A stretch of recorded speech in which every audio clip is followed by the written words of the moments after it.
se pueda consignar en el presupuesto el tramo vial 1, que es Tumbes a Piura. Se ha concesionado la ruta El Sol de Piura hasta Trujillo. Si usted va al lado ecuatoriano, toda la carretera panamericana está haciendo 4 vías. Sin embargo, de Tumbes a Piura está consignado en solamente una sola vía. Lo he conversado con el ministro de Transportes y Comunicación. Dicen que es antieconómico y que eso lógicamente no estaría consignado.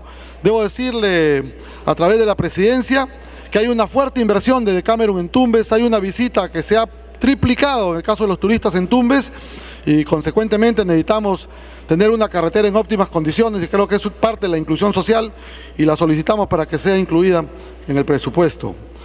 Debo también precisar un tema que creo que es sumamente importante, que es la asignación de partidas presupuestal para el pago del 30% de preparación de clases, el decreto supremo 037, que es deuda social que se tiene pendiente, y lo que es sepelio y luto, que no ha sido consignado y creo que sería importante. El año pasado hubo una porción muy importante que se consignó en el presupuesto y esperemos que nuevamente sea considerada. De la misma manera, señor presidente, a través de usted, solicitar para que se pueda consignar la necesidad y la priorización de la irrigación de la margen derecha del río Tumbes y el proyecto binacional Puyango-Tumbes. Tumbes es una región costeña que no ha tenido ninguna ampliación de frontera agrícola durante años. Es una esperanza del pueblo tumbesino que esta sea una realidad y es que queremos solicitar para que sea considerado por parte de este nuevo presupuesto general de la República. De la misma manera, en lo que corresponde a la ejecución del proyecto piloto Tumbes Accesible, de que ha habido una inversión importante, no se está consignando un presupuesto por parte del Ministerio de Vivienda para la construcción de viviendas para personas con discapacidad. Un minuto para concluir. Dado de que el Tumbes Accesible era prácticamente una fiel copia del programa que tiene Manuela Espejo, la vecina República de Ecuador, y ese programa es un programa que tiene condicionado un reporte mensual de alrededor de $100 a cada familia que tiene una persona discapacitada, una vivienda con las estructuras para personas con discapacidad. Entonces creemos que este programa, para que tenga realmente los resultados, pueda continuarse, no solamente en el caso de Tumbes, sino se implemente a nivel nacional. Quiero también solicitar a través de la presidencia que se pueda incluir en el Ministerio de Defensa, especialmente el Ministerio de Interior, la construcción siquiera del cerco perimétrico de la Escuela de la Policía Nacional en el caso de la zona fronteriza de Tumbes. Hay un encuentro que tiene 2 instituciones del Estado, que es el proyecto binacional Puyango-Tumbes y la Escuela de la Policía. Simplemente por la ubicación, por dónde están ellos, que es un tema prestado, podríamos decir, sin embargo se le está cuestionando para que pueda ocupar. Entonces es necesario, siendo una zona fronteriza y por el tema de seguridad ciudadana, consignar en el presupuesto. Congresista José Luis Elías, señor, usa la palabra.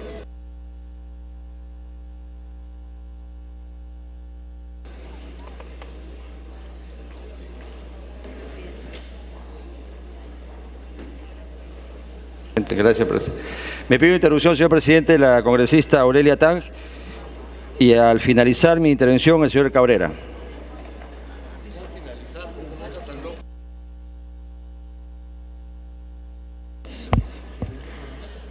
Gracias, congresista.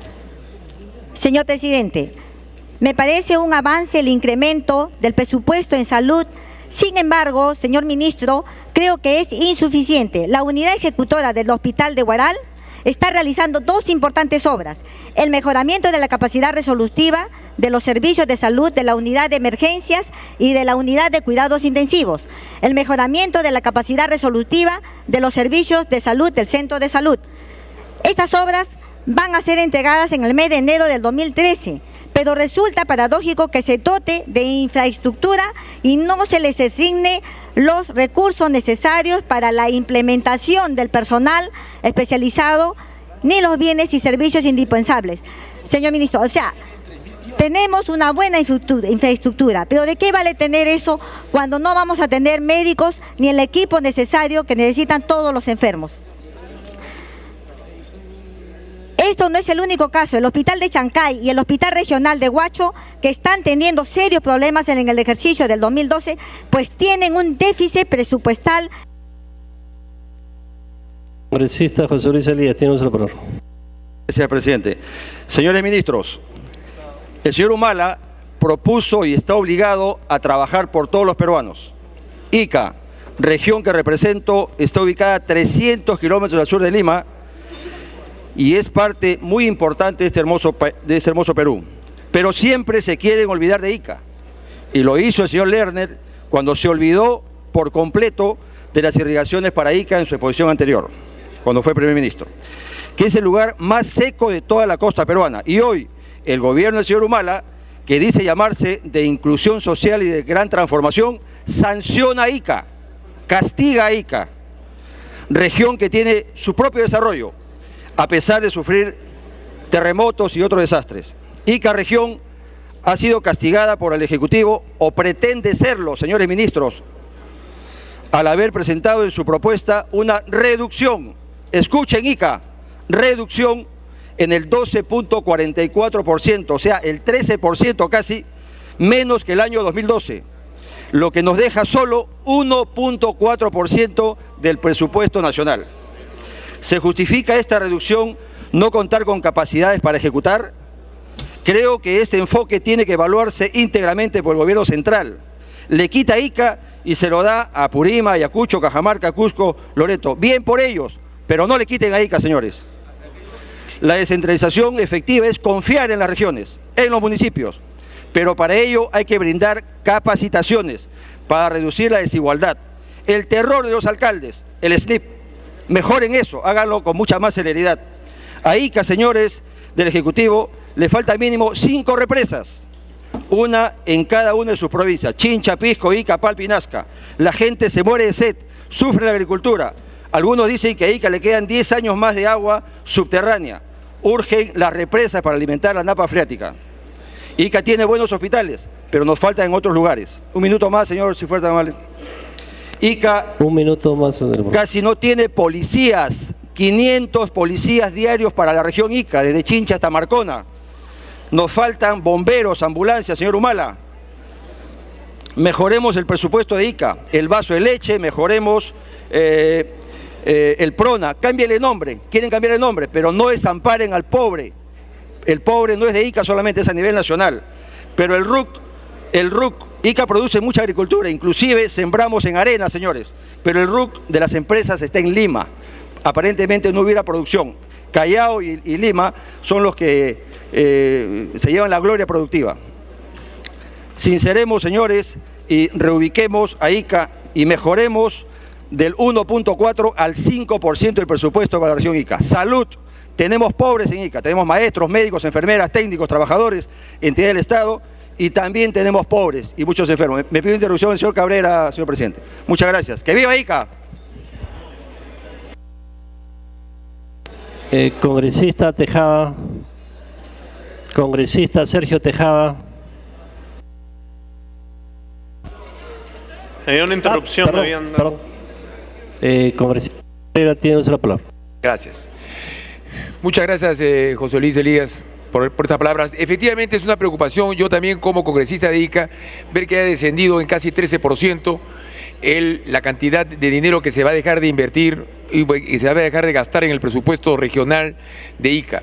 Entiendo que lógicamente va a haber una inversión de parte del gobierno en materia de viviendas importante, tanto en Pisco, Chincha e Ica, con motivo de la reconstrucción, que es importante y lo agradecemos. Pero también es importante que sean mucho más flexibles en la cuestión del SNIP, porque en realidad nosotros contamos con un presupuesto importante de dinero acumulado en el Banco de la Nación en materia de canon minero y en fondo de camisea.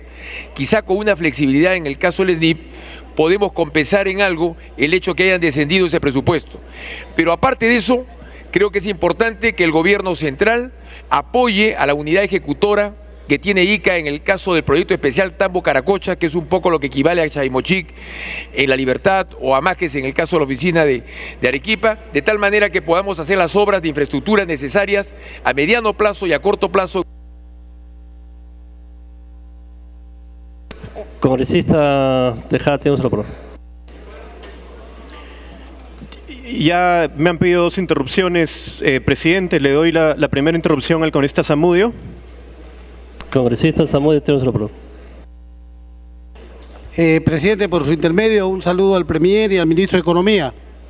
y precisamente recordarle a los colegas de Ica que lo primero que deben pedir es la construcción de represas para preservar el recurso hídrico, porque no se puede hacer obras de esa naturaleza si no tenemos una reserva de recursos hídricos en la cuenca alta y cuenca intermedia.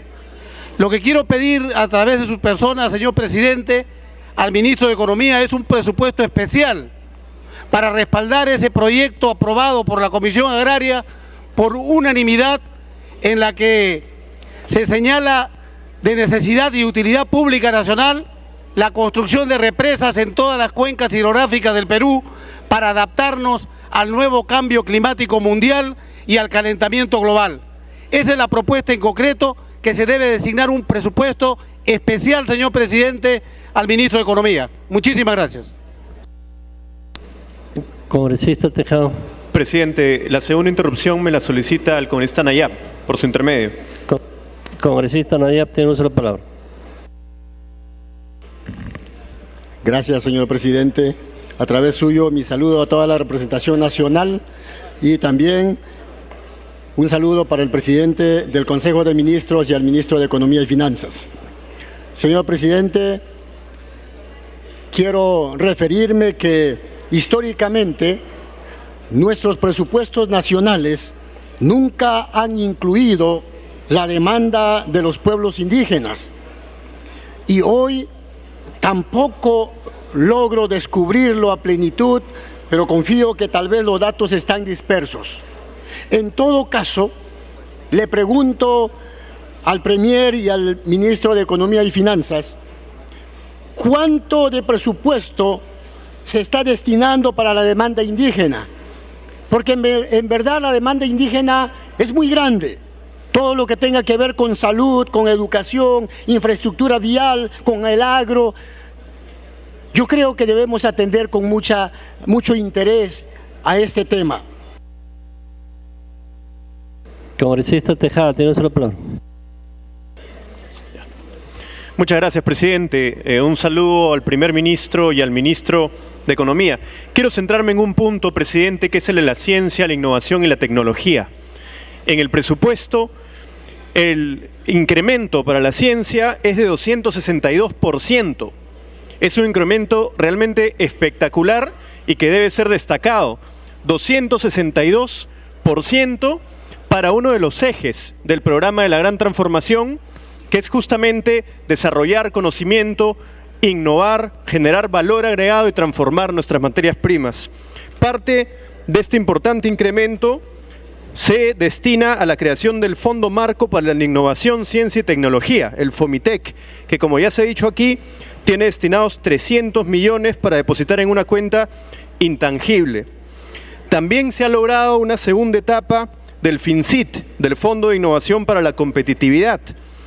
Esta segunda etapa va a contar con 100 millones de nuevos soles y va a ser cofinanciado con el BID. Estos son incrementos importantísimos que nos van a permitir dar ese salto, dejar de ser un país exportador de materias primas y empezar a generar conocimiento, tecnología, valor agregado. Pero esto debe ir acompañado además de un incremento en las remuneraciones de los profesionales, de nuestros científicos. Hay una serie de entidades científicas con profesionales altamente especializados que no ven incrementos en sus salarios hace mucho tiempo. Este es el caso del CENAMI, es el caso del CONCITEC, es el caso del IPEN.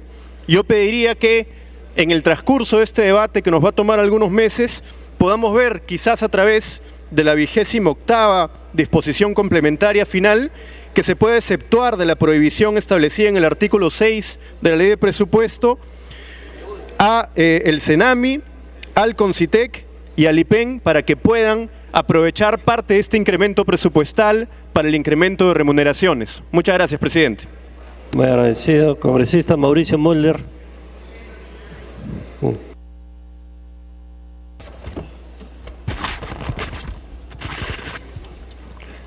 Presidente, muchas gracias. Presidente, asistimos a un rito democrático, pero que como la mayoría de ritos es simplemente una parafernalia, una liturgia, y al final termina siendo simplemente, como se dice, un saludo a la bandera. porque el proyecto que nos trae el Poder Ejecutivo, presidente, es un proyecto que, por denominarse así, va a entrar a la Comisión de Presupuesto, y ahí es donde va a comenzar la verdadera discusión. Y cuando la Comisión de Presupuesto termine de discutir el tema, por lo general el mismo proyecto, tal como está, viene al Pleno. Y solo si hay algunas modificaciones de carácter menor solicitadas por algunos parlamentarios, es que se modifican disposiciones transitorias y estas se incorporan después a la Ley General de Presupuesto, porque hay una mayoría que defiende la posición de su gobierno, lo cual es perfectamente lícito y normal. El problema es que cuando se logran hacer algunas de las modificaciones por parte del Parlamento, el Poder Ejecutivo no las cumple. En realidad, estamos aquí asistiendo todos a que la alternancia de los poderes, el propio hecho de que la democracia esté sustentada en distintos poderes, viene a ser en el fondo solamente un carácter jurídico frente a un esquema en el que el hombre más poderoso del Perú, que es el ministro de Economía aquí presente, basta con que diga no a cualquier tema y aunque esté en la ley, ese tema no se cumple. Y entonces nos pasamos el resto del año viendo cómo parlamentarios que dicen, señor, esto está en la ley de presupuesto, y el Ministerio de Economía no da la autorización y no pasa nada. Nos pasamos el resto del año escuchando al presidente del Poder Judicial diciendo que el presupuesto que le han aprobado no es el que él requiere, aun cuando él viene aquí a sustentarlo. Y lo mismo con todas las demás instituciones del Estado. Y los parlamentarios, presidente, que tenemos la obligación de votar una ley y con nuestro voto aceptar que esa ley contenga lo que nosotros planteamos, lo que al final hacemos simplemente es tratar de que salga una ley a como dé lugar, porque si hasta el 30 de noviembre no aprobamos la ley nuestra, entra el proyecto del Ejecutivo. Quiere decir entonces, presidente, que todo lo que se viene diciendo acá y todos los pedidos que vienen acá, presidente, caen en saco roto. Y hemos visto en varias oportunidades cómo temas medulares de preocupación de distintas entidades del Estado, de distintos poderes del Estado y de las distintas regiones del país chocan cuando el Ministerio de Economía es el que maneja la caja. Aquí pueden haber sentencias de la Corte Interamericana, del Poder Judicial, que ordenan al Poder Ejecutivo un pago, no se paga porque el Ministerio de Economía simplemente no emite la orden. Aquí pueden haber, presidente, leyes precisas que aprobemos, en donde pueda haber partidas presupuestales que aprobemos, y si el Ministerio de Economía dice no pasa, no pasa, señor. Aquí puede haber, y de hecho hay, presidentes regionales y alcaldes que vienen todos los días al Ministerio de Economía por temas que están presupuestados. Y si el Ministerio de Economía dice no pasa, no pasa. Y no digo el ministro, digo ni siquiera el viceministro, funcionarios de cuarta, que simplemente no ponen la firma en un papel y no hay de recursos económicos. Quiere decir entonces, señor presidente, que aquí lo que estamos haciendo simplemente es cumplir con el rito constitucional, pero no nos engañemos. No vayamos a la pretensión de suponer que solamente haciendo un lobby, es decir, acercándose al Ministerio de Economía, yendo con el papel, mire la obra que tengo. No, eso es sumamente complicado. Y en realidad engañamos a nuestra población y nos engañamos nosotros mismos si creemos que vamos a poder modificar sustantivamente esto, porque evidentemente, señor presidente, aquí viene un proyecto que está equilibrado, es un proyecto que contiene las políticas económicas que son las sensatas y las que son previsibles, pero que no contiene ni puede contener el cúmulo de pedidos que tienen los pueblos del Perú a través de los parlamentarios.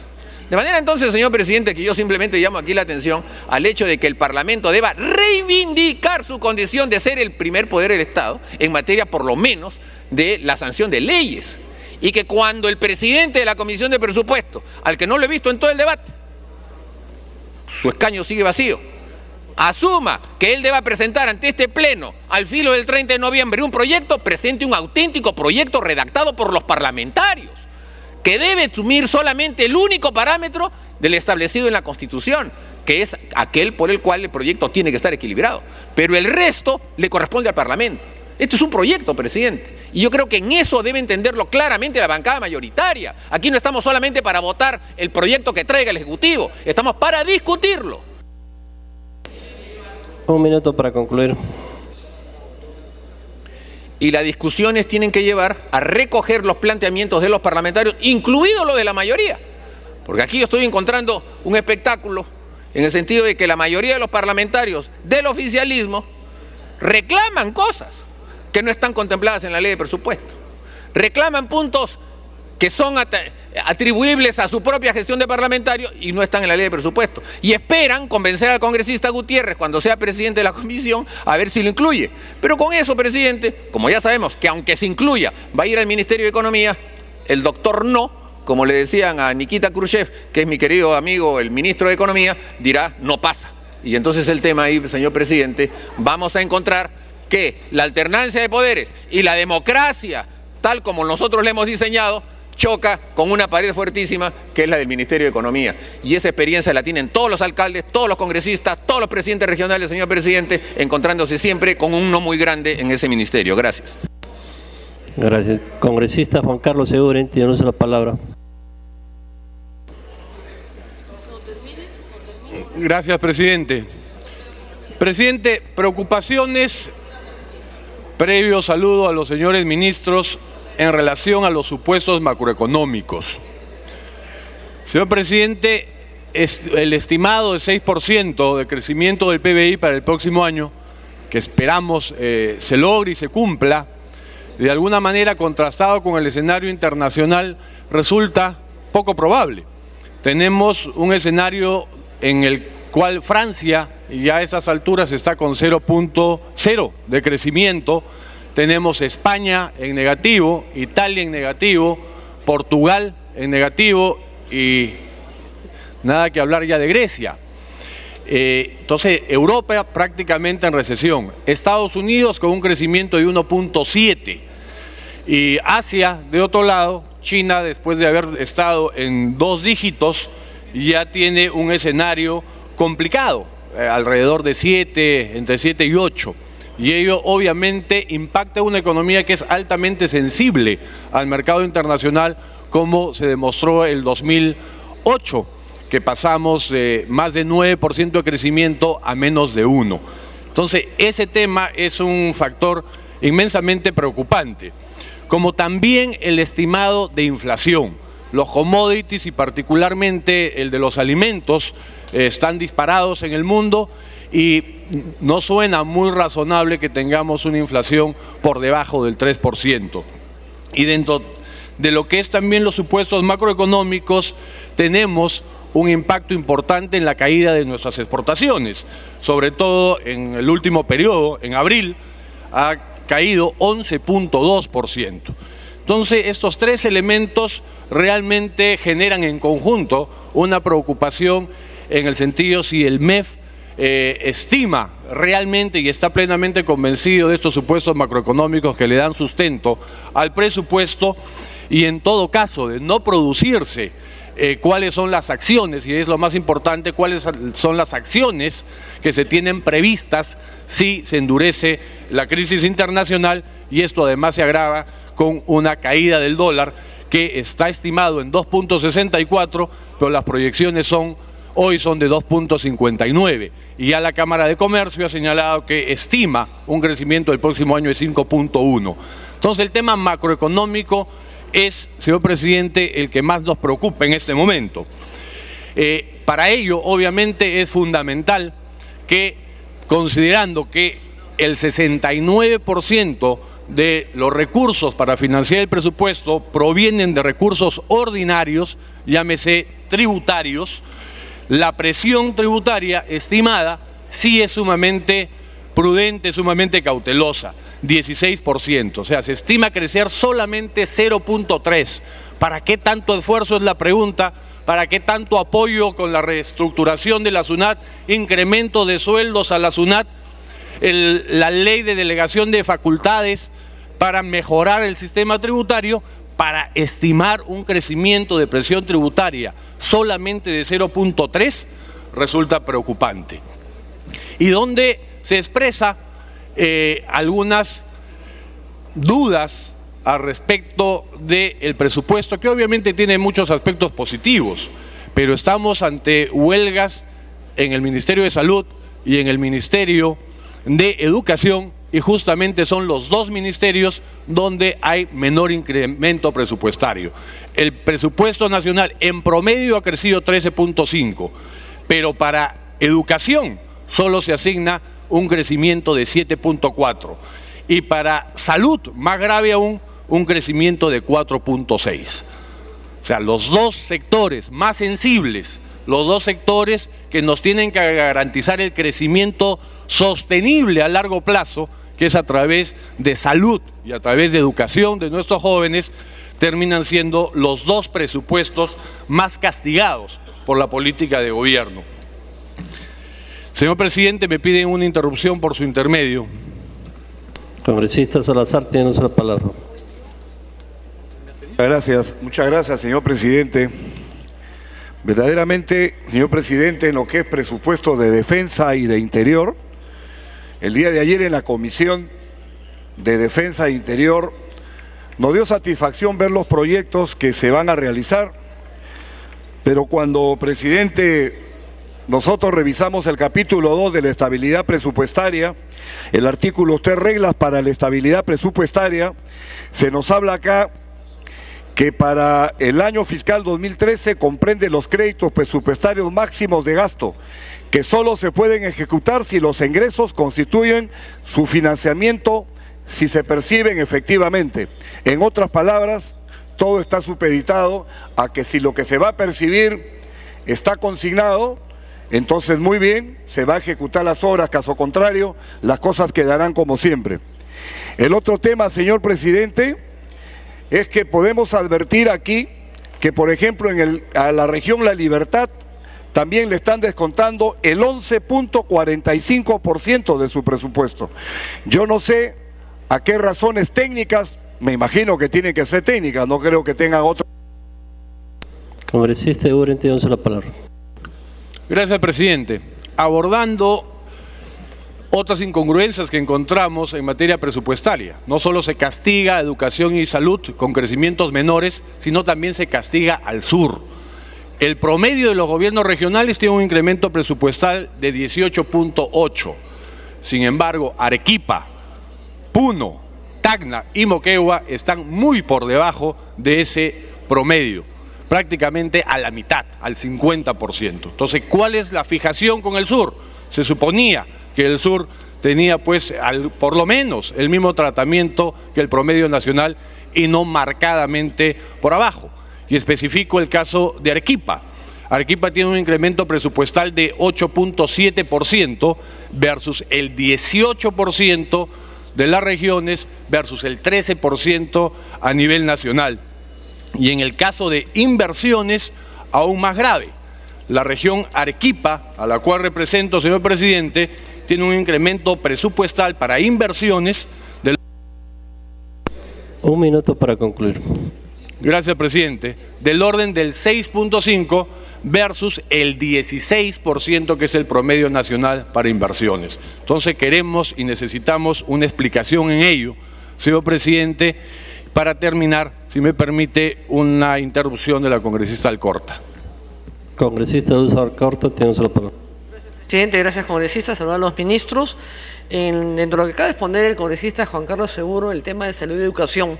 El tema de las Fuerzas Armadas, esperemos que después de tanta expectativa y tanto anuncio y tanta declaración, sea una agradable sorpresa para todas las Fuerzas Armadas y la Policía Nacional. Todos han tocado el tema. Los niños van a aprender el año escolar, ya pues estamos fregados, van a aprender la población vulnerable. Pero la huelga de la salud no es cualquier huelga. Yo no puedo quejarme de la ministra de Salud ni del ministro de Trabajo con los que están en permanente comunicación, igual que con los sindicatos. Ayer han estado acá. Pero este gabinete del diálogo, no sé con quién dialoga. La salud no espera. El dolor, el sangrado, la operación, el cáncer, la tuberculosis, la peritonitis, los cálculos, los dobladas de dolor que hemos visto estos 5 días de fin de semana, no esperan. Pero el premier, que es el premier del diálogo, que obra con los oráculos en La Paz, no se ha podido sentar a conversar para tratar de apaciguar esta situación, conversar con los señores de los huelguistas y tratar de buscar puntos de encuentro. La salud no espera, eso se llama ministro, premier. Congresista Eguren, tiene la palabra.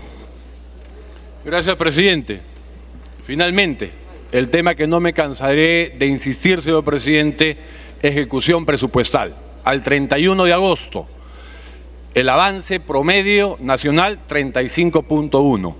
Siendo absolutamente optimistas en la línea del ministro de Economía, quien señaló el efecto de la estacionalidad, que la inversión se acelera los últimos meses del año, tema que es cierto, pero por más aceleración, señor ministro, si hoy estamos en 35%, gracias a Dios podremos llegar al 60%.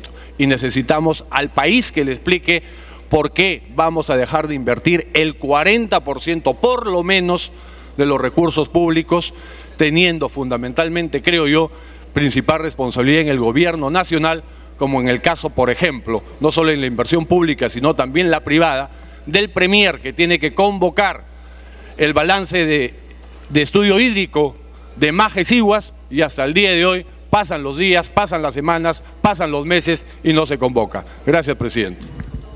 Gracias, congresista Uren. Congresista Casio Guairi, tiene uso la palabra.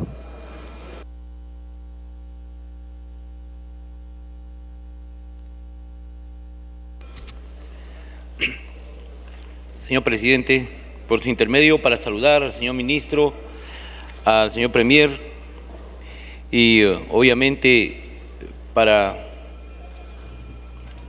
alegrarnos que todos estamos en un crecimiento económico. Creo que eso es muy saludable para la economía de nuestro país y para todos nosotros también. Sin embargo, hay algunos temas en el cual tenemos que resaltar. Una de ellas, por ejemplo, tenemos en el sector agricultura el Fondo de Garantía para el Campo y del Seguro Agropecuario, FOGASA.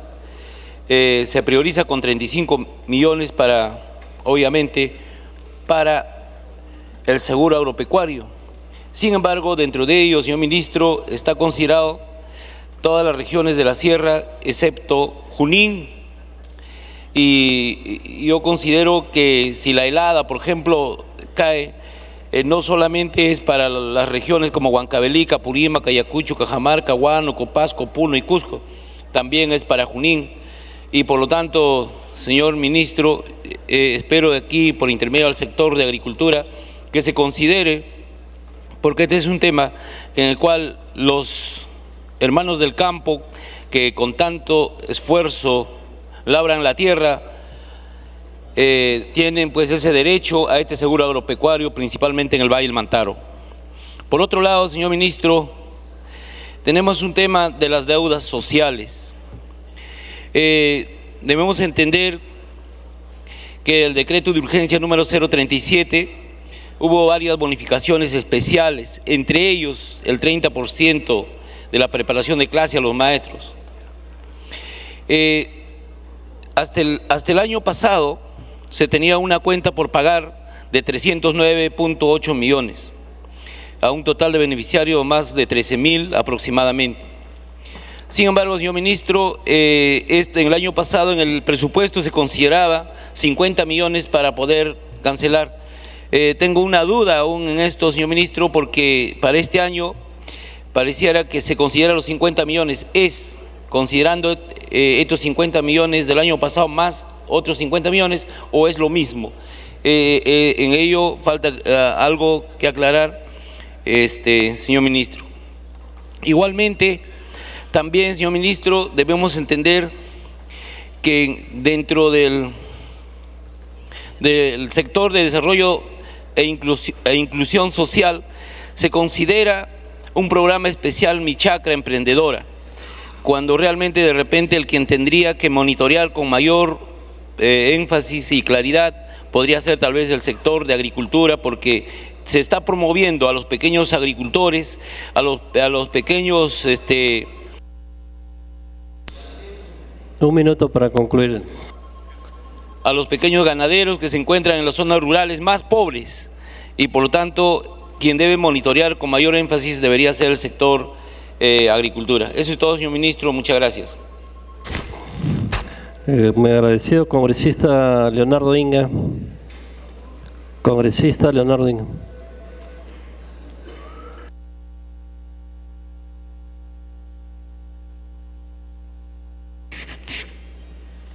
Gracias, señor presidente.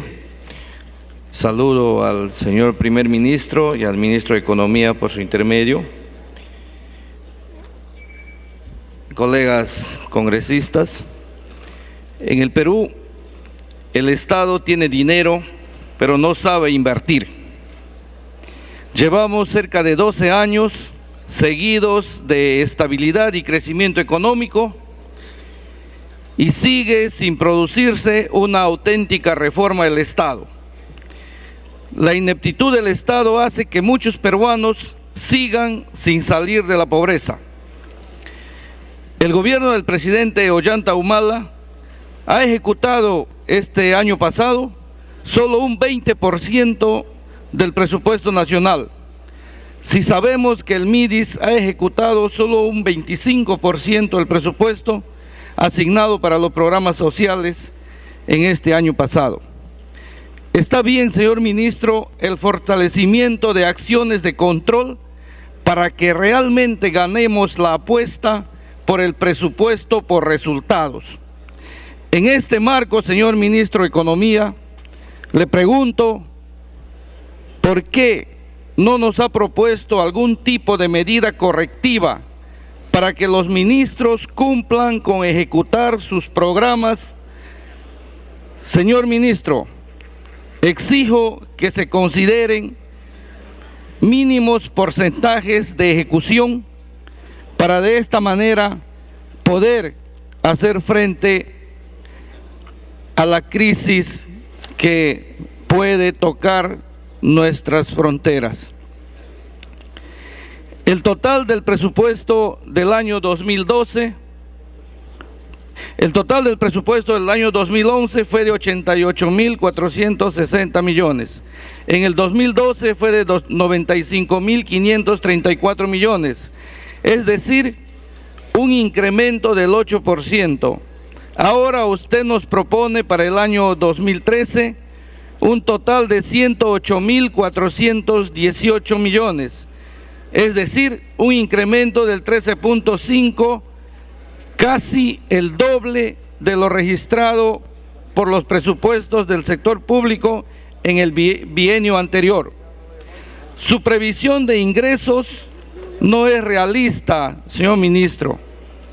Los presupuestos de Estados Unidos, Alemania, España, etcétera, tienen un horizonte recesivo para el año 2013. La cotización del hierro ha caído un 50% en los últimos 3 meses y el resto de nuestros metales también han caído en el mercado internacional, metales como el cobre, el zinc, del cual somos importantes productores. Solo el oro y la plata han mantenido sus precios. Por lo tanto, señor ministro, ¿de dónde nos presenta? Dele minutos al congresista para que concluya. ¿De dónde, señor ministro, nos saca usted un incremento del 13.5% de los ingresos para el 2013? Teniendo en cuenta que el mayor crecimiento económico en el país lo está aportando la industria de la construcción.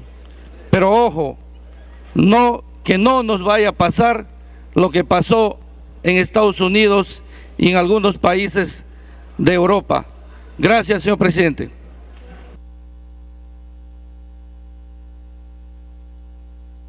Bien. Tiene la palabra el congresista José Gutiérrez.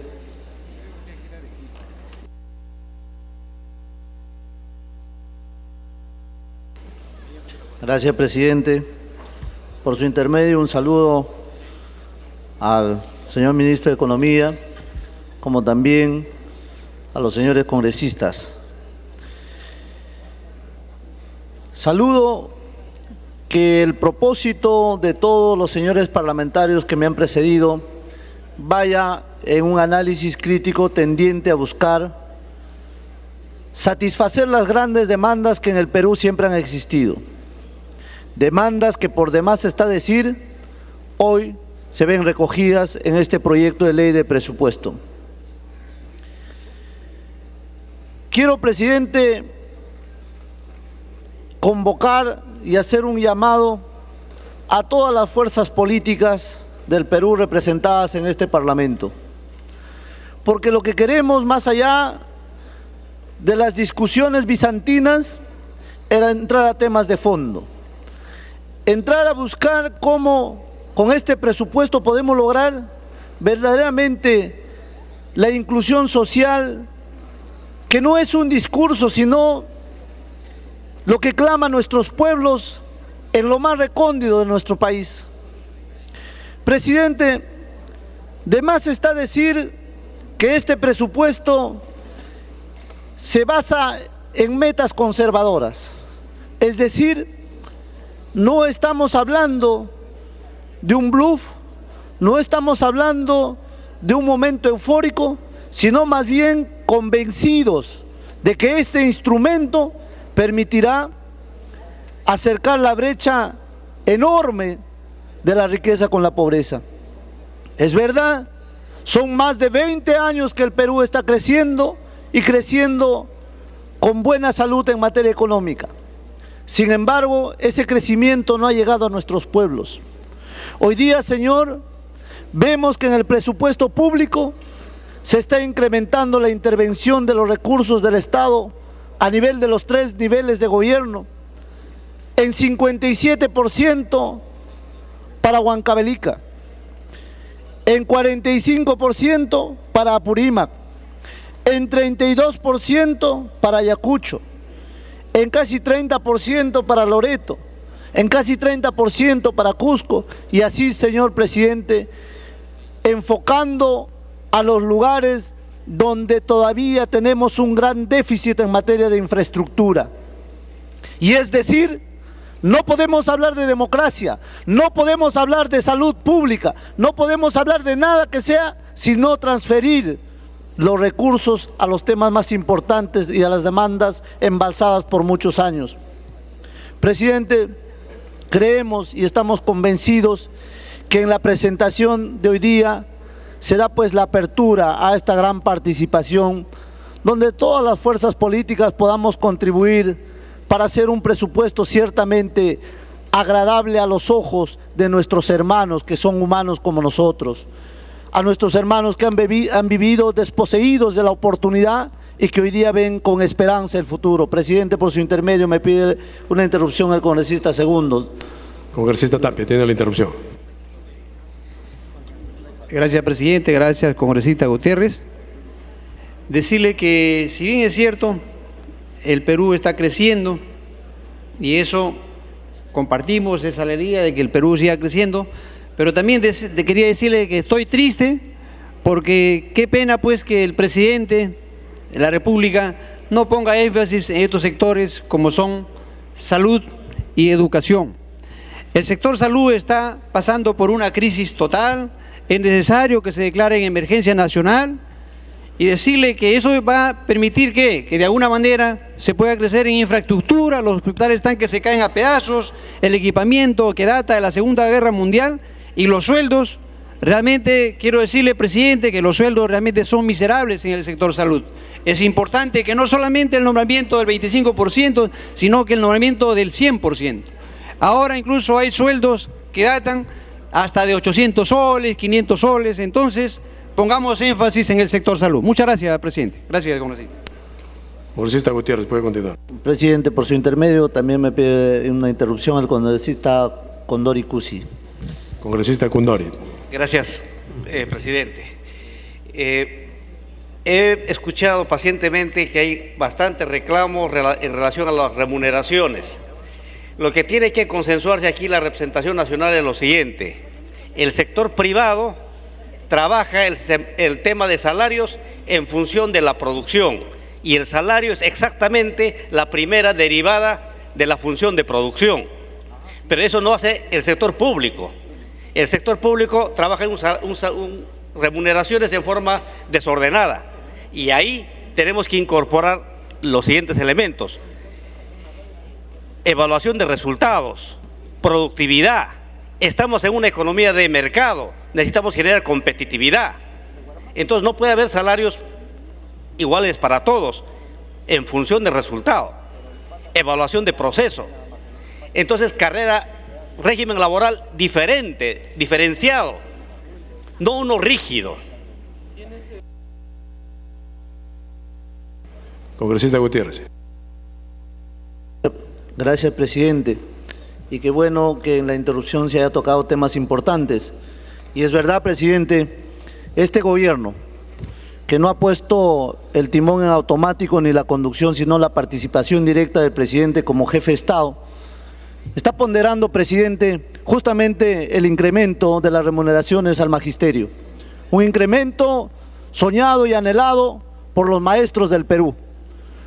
Pero también un especial énfasis al reconocimiento de las remuneraciones al sector de las Fuerzas Armadas y la Policía Nacional, como también al tema del Ministerio de Salud, para ponderar justamente el apostolado de llevar salud a los pueblos más pobres y a las fronteras del país. Ahí a ellos tenemos que darle reconocimiento diferenciado.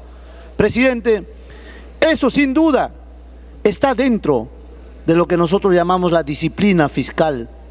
No exagerar el gasto en populismo, que sería lo más fácil, en política asistencialista, que sería lo más fácil, y probablemente tuviéramos en estos momentos el respaldo de casi el 90 o 100% del país. Pero creemos que el país debemos dejarlo en mejores condiciones que lo hemos tenido. Tiempo para que concluya el congresista Gutiérrez. Y señor presidente, hay un tema que el país tiene que saber. Vivimos convulsión social por demandas insatisfechas, sin solución, por muchísimos años. Y esa es aprovechada por grupos extremistas que los llevan a generar caldo de cultivo y hacernos como país, un país que aumenta en su riesgo. Nosotros creemos que las inversiones privadas son las generadoras del desarrollo nacional. Y por eso es que apostamos a que este modelo económico, señor presidente, con la inclusión social, sea de unidad nacional, sea de convocatoria amplia para trabajar juntos un proceso de redistribución, justamente a quienes no han tenido esa oportunidad, démosla ahora. Y eso no depende nomás de la bancada oficialista, no depende más de algunos cuantos congresistas, sino más bien de todos unidos en una sola causa. Gracias, presidente. Bien, congresista Gutiérrez, tiene la palabra el congresista Gagó. Hasta por 4 minutos, según la lista de su bancada. Presidente, me pide el uso de congresista Tubino. Congresista Tubino.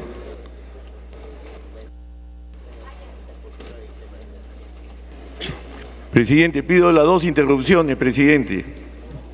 Eso le concede las 2 interrupciones, le dé los 2 minutos pedidos al congresista Tubino. Sí, muchas gracias, congresista Julio Gagó. Muchas gracias, presidente. Un saludo al señor primer ministro y al señor ministro de Economía y Finanzas. Decir lo siguiente: por fin nos acordamos que tenemos 146.000 militares y 105.000 pensionistas, los que han estado olvidados muchos años, a pesar de que ponen el pecho por todos los peruanos. Pero todo no es color de rosa, porque lo que vemos acá, que se está incluyendo en el presupuesto, nos lleva a tener varias preocupaciones.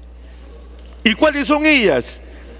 La primera, se pretende elevar los montos de los salarios del personal en actividad en base a bonificaciones no pensionables.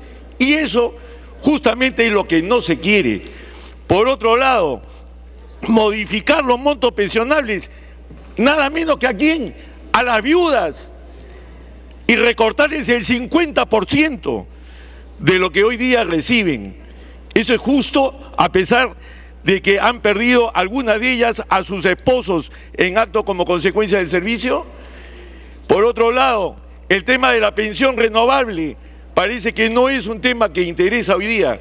El tema de la pensión renovable, señores ministros, es un tema importante porque va contra los derechos adquiridos del personal en actividad que tiene 20 años de servicio más y para el personal retirado.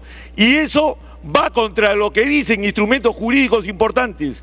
como el artículo 174 de la Constitución, que habla claramente que los grados y honores, las remuneraciones y las pensiones son equivalentes en las Fuerzas Armadas y la Policía Nacional.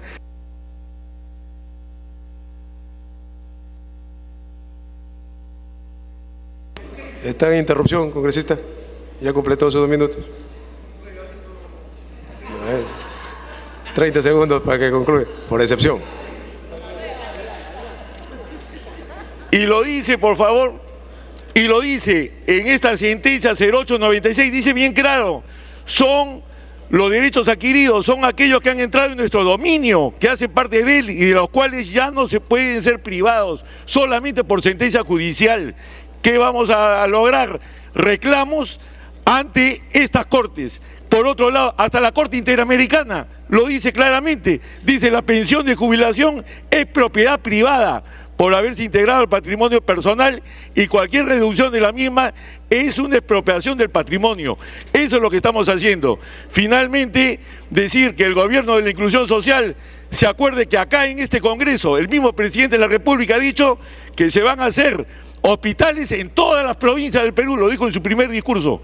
Y tenemos en Pucallpa el hospital ya terminado con todos los estudios, que necesitamos que se incluya 137 millones de soles para el presupuesto del próximo año para que se ejecute este hospital. Congresista Gago, antes de darle uso a la palabra, permítame señalar para saludar la presencia en nuestras galerías de acá el Congreso de Organizaciones del BRAE. Está el alcalde del Centro Poblado de Ucharacay, del Centro Poblado de Conaire, Centro Poblado de Mantaro y la Federación de Productores Agropecuarios del BRAE. Congresista Gago, pueden hacer uso de la palabra. Gracias, señor presidente. Por su intermedio, saludar al presidente del Consejo de Ministros, al ministro también de Economía y Finanzas. Y qué bueno que haya regresado el presidente del Consejo de Ministros para que pueda escuchar la exposición de los señores congresistas. Yo quiero hablar acerca del presupuesto, especialmente del sector salud, y puntualizar un tema que es el tema del mensaje presidencial del presidente Ollanta, el tema del cáncer. Creo que por todos es sabido que hoy día hay una crisis en el sector salud. Hay una huelga indefinida de parte de salud. Se proyecta una huelga indefinida para el 18 de septiembre de parte del MINSA y la gran pregunta sería, ¿quién va a atender a todos los peruanos? Si bien es cierto, este gabinete se inició como un gabinete del diálogo, y también yo quiero creerlo así, veo que no hay diálogo y no hay concertación y no hay acuerdo con los profesionales médicos hasta el día de hoy. Quiero empezar leyendo una parte de la exposición de motivos que dice: Plan Nacional de Lucha contra el Cáncer, que incluye el financiamiento de prestaciones de salud, equipamiento biomédico necesario y la contratación y capacitación de personal especializado para una población objetiva de 12 millones de asegurados que tiene el SIS. Asimismo, se consigna recursos de intervenciones preventivas y recuperativas de 10 tipos de cáncer y de seguro oncológico. La primera pregunta que quiero hacerles es, ¿realmente cómo se llama este programa que nos dijo el presidente Ollanta el día 28 de julio en su mensaje presidencial? ¿Se llama Plan Nacional de Lucha contra el Cáncer? ¿Se llama Seguro Oncológico? Y si voy a la página 74, habla de inclusión social y dice Plan de Cáncer. Entonces, ¿a cuál de estos programas se están asignando primero los recursos? En primer lugar, quiero tener eso claro. En segundo lugar, cuando yo voy al presupuesto de salud, veo que hay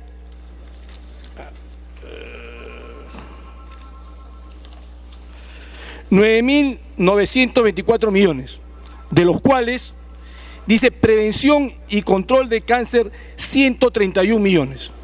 Si tenemos simplemente 12 millones de asegurados en el SIS, quiere decir que para prevención, o sea, para no enfermarnos de cáncer, porque eso es lo que se quiere. O sea, el programa lo que quiere no es solamente es curar, en fase 1, fase 2. Fase 3 y fase 4 es un paliativo para alargar o mejorar la calidad de vida. Lo que queremos los peruanos es no tener cáncer. Por lo tanto, tiene que haber prevención. Quiere decir que solamente habría asignado 10.9 soles por cada persona. ¿Eso realmente alcanza para la prevención verdadera? No alcanza, es totalmente insuficiente. Acá hay muchos médicos que podrán decir que por una persona 10.9 soles para control y prevención del cáncer es imposible. Luego, me llama la atención porque estos 741 millones yo no los encuentro en el sector salud. Cuando hablan del programa del cáncer, en la página 74.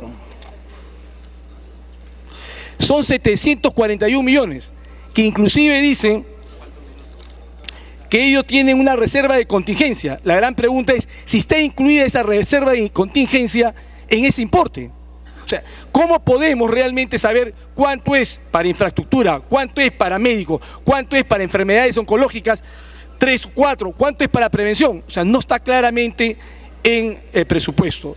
Yo le quiero decir, señor ministro, que creo que en el caso de salud tenemos que ser más claros. Un minuto para que concluya, congresista Gago. Y en el caso del cáncer, mucho más claros. ¿Por qué?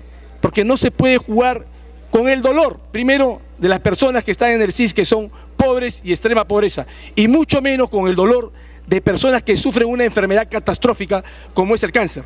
Por lo tanto, tenemos que tener los puntos bien claros para saber efectivamente cuánto va a recibir el FISAL a través de este pliego presupuestario. Ya que en una resolución ministerial hablaban de 7 casos de cáncer, ahora están hablando de 10 casos de cáncer. Y hablan solamente de diagnóstico y trasplante de leucemia. Sin embargo, en la resolución ministerial hablan ustedes de trasplante de médula. O sea, ¿dónde está el banco también de médula ósea? Todos estos puntos no están claros en el presupuesto, señor ministro, y quisiera realmente darle una explicación a todo el pueblo peruano. Muchas gracias. Bien, tiene la palabra el congresista Velázquez.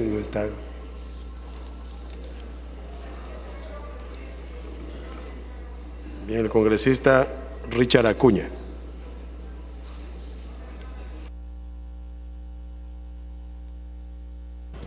Gracias, señor presidente. Bueno, primero quiero iniciar felicitando a nuestro país por el incremento de nuestro presupuesto de un 13.5% a nivel nominal, lo cual significa casi un 10% a nivel de términos reales. Pero ya que hablamos de realidad, tenemos que hablar de que ese presupuesto presentado es un presupuesto centralista. ¿Y por qué centralista? Porque en ese presupuesto que nos están haciendo llegar se está mencionando que el gobierno nacional va a manejar un 67.1%, que los gobiernos locales un 16.7%, que los gobiernos regionales un 16.2%. Entonces, presidente, quiero saber